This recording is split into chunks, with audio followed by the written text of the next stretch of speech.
ఓం నమో వెంకటేశాయ. మామూలుగా మనం పుణ్యక్షేత్రాలకు ఎందుకు వెళ్తామండి? పుణ్యం కోసమే కదా! పుణ్యం కోసమే మనం గుడులకి వెళ్తాం. తర్వాత మన కోరికలు కోరుకొని స్వామి నేను బాగుండాలి, మా కుటుంబం బాగుండాలి, ఇవన్నీ కోరుకొని వస్తాం. కానీ పుణ్యక్షేత్రానికి వెళ్ళడం వలన మనం కొన్ని పాపాలు మూటగట్టుకొని వచ్చే పరిస్థితులు ఉన్నాయి. అది అమాయకత్వం కావచ్చు, తెలివిలేనితనం కావచ్చు, మనం తెలియకుండా చేసే పనుల వల్ల కావచ్చు.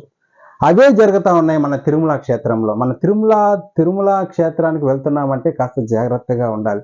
మిగిలిన గుళ్ళు తర్వాత వాటి పరిస్థితి అంతా వేరే గాని, ఒక తిరుమల క్షేత్రం మాత్రం ఎంతో పవిత్రమైన పుణ్యక్షేత్రం. ఎందుకంటే ఆ కొండ మీద మనం అడుగు పెట్టేటప్పుడే చాలా జాగ్రత్త పడాల. వైకుంఠం నుంచి గరుత్మంతుడు ఈ క్రీడా పర్వతం అనే ఈ వైకుంఠ పర్వతాన్ని తన రెక్కల పైన తీసుకొని వచ్చి ఇక్కడ పెట్టాడు. అందుకే ఈ క్షేత్రం అన్నా, ఈ కొండన్నా ఎంతో పవిత్రమైనది. కాబట్టి ఈ కొండపైన మనం అడుగు పెట్టేటప్పుడు ఎంతో జాగ్రత్తగా ఉండాలి. ఎటువంటి చెడు తలంపులు మనకు ఉండకూడదు. పైన కూడా ఏ చెడు పనులు మనం చేయకూడదు. మనసంతా స్వామినే తలుచుకుంటూ, ఆయన్నే పూజించుకుంటూ తిరుమల క్షేత్రంలో ఉన్నంత వరకు పవిత్రంగా ఉండడానికి మనం ప్రయత్నం చేయాలి. ఈ మధ్య తిరుమలలో జరిగే కొన్ని సంఘటనలు కూడా అలాగే ఉన్నాయి. ఎందుకంటే ఇప్పుడు తిరుమల మాడ వీధులు ఉన్నాయి కదా, అక్కడ బోర్డులు కూడా పెట్టుంటారు. ఈ మాడ వీధుల్లో పాదరక్షకులతో తిరగకూడదు అని. మనము కింది నుంచే మనం కొండ ఎక్కేదాని ముందు నుంచే కొంతమంది పాదరక్షలు వాడరు. ఎందుకంటే కొండ పవిత్రమైనది. ఈ 7 కొండలు కూడా, శేషాచల పర్వతాలు కూడా, ఇవన్నీ కూడా స్వామివారి ఆదిశేషుడి రూపంగా భావించి వాటి మీద పాదాలు మోపడమే పాపం అనుకుంటారు. అటువంటి పాదరక్షలతో ఎలా వెళ్తామనేసి చాలామంది చెప్పులు కూడా వేసుకోరు, ఆ విధంగా పాడేస్తారు. కానీ కొన్ని సందర్భాల్లో తప్పదు కాబట్టి మనం కనీసం ఆ మాడ వీధుల్లో అయినా చెప్పులు లేకుండా మనం నడిస్తే బాగుంటుందనే ఉద్దేశంతో అక్కడ బోర్డులు కూడా పెట్టారు. కానీ చాలామంది పాటించారు. అదొకటి తప్పు. తిరుమల మాడ వీధుల్లో ఎప్పుడు కానీ పాదరక్షకులతో నడవకూడదు. ఇంకొకటి ఏంటంటే, స్వామివారి దర్శనానికి లోపలికి వెళ్తాం కదా, తోసుకుంటూ ఏదో జనాలంతా వెళ్తాం, క్యూ లైన్లో వెళ్తూ ఉంటాం. వెళ్ళిన తర్వాత, వెళ్ళేదానికి ముందు కానీ తర్వాత కానీ, దర్శనమైన తర్వాత కానీ కొంతమంది ఏం చేస్తారంటే, అతి తెలివితో ఏం చేస్తారంటే, స్వామివారిని దర్శించుకుంటూ ఉంటాం కదా, చేతిలో ఉండే చిల్లర వేస్తారు. చిల్లర ఎత్తి ముందు వేయడం, ఆ గర్భాలయంలో చిల్లర వేయడం, తర్వాత వచ్చి ఈ విమాన ప్రదక్షిణ తర్వాత అక్కడ శేషసాయి ఉంటాడు కదా, మనం ఎంటర్ అయ్యేటప్పుడు కూడా మనం ఫస్ట్ కనబడేది శేషసాయి రూపం, వరదరాజ స్వామి, వీళ్ళంతా కనబడతారు. ఇక్కడ ఏం చేస్తారంటే డబ్బు విసురుతారు. డబ్బు విసరడం ఏంటండి? డబ్బు విసరడం వెంకటేశ్వర స్వామికే మనం డబ్బు విసిరే అంత పెద్దోళ్ళమా? ఆయన దగ్గర సాక్షాత్తు లక్ష్మీదేవి ఉంటే మనం వేసే డబ్బు కోసం ఆయన ఆశపడతాడా? ఏ ఉద్దేశంతో డబ్బులు వేస్తారో అర్థం కాలేదు. మొన్న తిరుమలకి నేను వెళ్ళినప్పుడు కూడా నా వెనకుండే వాళ్ళ ఆ విధంగా డబ్బు విసిరి వేసినప్పుడు ఎంతో బాధేసింది. డబ్బుకిచ్చే మన విలువ, అసలు డబ్బు ఆ విధంగా వేస్తే మన చేతిలో నిలుస్తుందా? అంత విలువ లేకుండా లక్ష్మీదేవిని మన చేతితో విసిరి వేయడం ఏంటండి? ఆయనకి మన డబ్బు అవసరమా చెప్పండి? చాలా పెద్ద తప్పది. ఎవ్వరు కానీ ఈ విధంగా చేయకండి. ఎందుకంటే వెంకటేశ్వర స్వామి మనం వేసే చిల్లర డబ్బు కోసం ఆశపడే వ్యక్తి కాదు కదా. కాబట్టి మనం వెళ్ళింది స్వామి దర్శనానికి వెళ్ళాం, పవిత్రంగా వెళ్దాం, పవిత్రమైన మనసుతో వెళ్దాం. మన సమస్యలు ఏమన్నా ఉంటే మనసులో కోరుకోవాలి. మనం ఏమన్నా డబ్బు వెయ్యాలనుకుంటే హుండీలు ఉన్నాయి, హుండీల్లో వేసినామంటే సరిపోతుంది. అంతేకాని ఎక్కడంటే అక్కడ చిల్లర విసరకండి, చిల్లర బుద్ధులు చూపించకండి. ఇది మెయిన్ మనం పాటించాల్సిన ముఖ్యమైనది అన్నమాట. ఇంకోటి ఏంటంటే, కొండపైకి చాలామంది చెప్పులతో వస్తూ ఉంటారని చెప్పాం కదా, ఈ మాడ వీధుల్లో వేసుకోకుండా ఉంటే చాలా మంచిది. ఇంకొకటి ఏంటంటే, మనం ఒక పద్ధతి అనేది తిరుమల సంస్కృతిలో ఒకటి ఉందన్నమాట. అదేంటంటే, మనం వెంకటేశ్వర స్వామి దర్శించుకునేదానికి ముందు వరాహస్వామిని దర్శించుకోవాలి. వరాహస్వామిని దర్శించుకున్న తర్వాతే వెంకటేశ్వర స్వామిని దర్శించుకోవాలి. అలా దర్శించుకుంటేనే నేను సంతోషపడతాను అని చెప్పి వెంకటేశ్వర స్వామి చెప్పున్నారనమాట. కాబట్టి మొదట మనము పుష్కరిణిలో స్నానం చేసి ఆ తర్వాత వరాహస్వామి దగ్గరికి వెళ్ళి దర్శనం చేసుకొని తర్వాత వెంకటేశ్వర స్వామిని దర్శనం చేసుకోవాలి. ఈ విధంగా వెంకటేశ్వర స్వామి మనం తిరుమల క్షేత్రం అంటాం, కానీ ఇది ఆది వరాహ క్షేత్రం. వరాహస్వామి మొదట కొండ మీద ఉన్నాడు. ఆయన దగ్గర పర్మిషన్ తీసుకొని వెంకటేశ్వర స్వామి అక్కడ 100 గజాల స్థలం తీసుకొని అక్కడ నేను ఉంటాను అని చెప్పి వరాహస్వామి దగ్గర పర్మిషన్ తీసుకొని ఉన్నాడన్నమాట.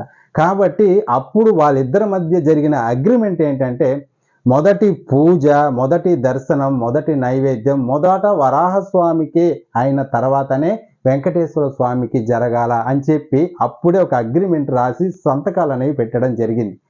ఆ రాగి రేకు కూడా కొద్ది రోజుల ముందు వరకు కూడా మన వరాహస్వామి ఆలయంలోనే ఉండింది. తర్వాత దానిని ఇప్పుడు టీటీడీ మ్యూజియంలో పెట్టారు. మీరు ఎప్పుడైనా వెళ్ళినప్పుడు కూడా చూడండి, ఆ అగ్రిమెంట్ కాపీ కూడా ఉందన్నమాట. కాబట్టి వెంకటేశ్వర స్వామే సెలవిచ్చారు, మొదట వరాహస్వామిని దర్శనం చేసుకొని తర్వాత నా దగ్గరికి రండి. ఆయన దగ్గరికి వెళ్ళినారంటే మీ మనసు జ్ఞానోదయం అవుతుంది, తర్వాత నా దగ్గరకు వచ్చినప్పుడు అది ఆనందమయం అవుతుంది. కాబట్టి మీరు మొదట ఆయన దర్శనం చేసుకొని రావాలి. ఇది కూడా రెండో రోజు. ఇంకోటి ఏంటంటే, కొండ మీద ఎప్పుడు కానీ మన ఆలోచనలు పవిత్రంగా ఉండాలి. ఎటువంటి చెడు తలంపులకు కానీ పోకూడదు. కొండపైన మనం రూములు తీసుకున్నా కానీ అక్కడ పవిత్రంగానే ఉండాలి. మనము ప్రాపంచిక సుఖాల కోసం వీటికి ఎప్పుడు కానీ మన తిరుమలని వాడుకోకూడదు. ఆ పుణ్యక్షేత్రంలో ఉన్నంత కాలము, ఉన్నంత సమయం మన వెంకటేశ్వర స్వామినే పూజించుకుంటూ ఉండాలి. మన మనసంతా ఆయనతోనే ఉండాలి, ఆయన్నే ధ్యానించుకుంటూ ఉండాలి. ఇంకొక విషయం ఏంటంటే, కొండ మీద ఎవరు కానీ పుష్పాలు ధరించకూడదు. తిరుమల కొండ మీద కాసే పూలన్నీ కూడా స్వామివారి సేవకే. కాబట్టి మనం తిరుమల వెళ్ళేటప్పుడు పూలు పెట్టుకోవడం కానీ ఇవన్నీ ఏం పెట్టుకోకూడదు. తర్వాత ఇంకోటి ముఖ్యమైనది ఏంటంటే, దర్శనానికి వెళ్తాం కదా, మనము దేవుడి దేవాల దర్శనం చేసుకొని వస్తాం. కొంతమంది ఏం చేస్తారంటే, ఈ దర్శనాల కోసము మీడియేటర్స్ని వాడడం, ఈ దళారులను వాడడం, ఇది చాలా పెద్ద తప్పండి. ఈ దళారుల ద్వారా మనము అడ్డగోలుగా అన్యాయంగా స్వామివారి దర్శనానికి వెళ్తే స్వామి సంతోషపడతాడా చెప్పండి? టీటీడీ కొన్ని రూల్స్ పెట్టింది. ఆ రూల్స్ ప్రకారం మనం ఫాలో అయితే చాలు.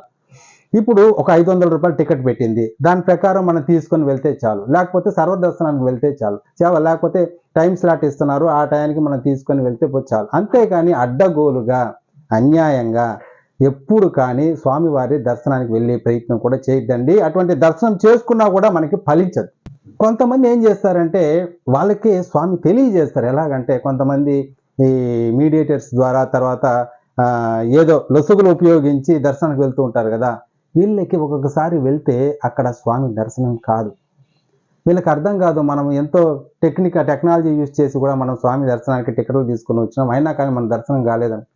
స్వామి మన మీద అనుగ్రహం చూపించి మనకి దర్శనం ఇవ్వాలనుకుంటేనే మనకి స్వామిని చూడాలనే తలంపు కలుగుతుందండి, లేకపోతే కలగదు. స్వామి అనుకుంటేనే మనం ఆయన్ని చూడగలం. లేకపోతే మనం ఎంత కష్టపడినా, ఎంత దూరం నుంచి వచ్చినా కూడా స్వామి దర్శనం మనకి కలగదు. ఇదంతా ఆయన అనుగ్రహం ఉంటేనే జరుగుతుంది.